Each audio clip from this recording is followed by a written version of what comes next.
আগের যুগে রাজ রানীরও তত সুখ ছিল না, ওর বউয়ের যত সুখ এখন মাশাআল্লাহ। তারপরেও তো 42 ইঞ্চি সিনেমার টিভি না হলে ওর চলে না, বক্স খাট না হলে ওর চলে না, অমুক ব্র্যান্ডের সোফা না হলে চলে না, সিরামিক লাগবে, এসি লাগবে, ফ্যান লাগবে, কাজের মহিলা লাগবে, তরকারি কুটলে এখানে নাকি দাগ পড়ে যায় বেচারা।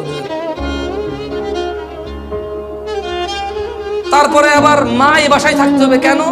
তোমার মা ওই বাসায় থাকে, তোমার ভাইয়ের ছেলেকে তোমার বাপ স্কুলে দিয়ে আসে, তোমার মা ছোটটারে কোলে রাখে।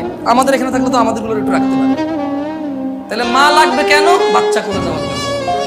বাপ লাগবে কেন? বাচ্চা মাদ্রাসায় দিয়ে আসার জন্য। তো এই যুবকরা আমি কি বলবো? আমাকে বলেন আপনারা যুবককে নসিহত করতে।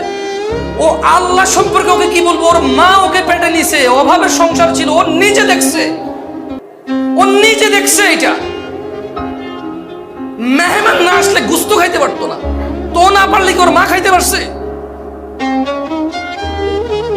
ও নিজে দেখছে অভাব, ও দেখছে ওর মা ওর বাপের মায়ের চোটে এই ঘর ফালাইয়া 2 ঘর দৌড়ায় যায়, আরেক ঘরে যায় ঢুকছে, ওর বাপ ওখান থেকে দৌড়া নিয়ে আসা ওর মায়ের আবার মারছে, ও দেখছে এই কষ্ট।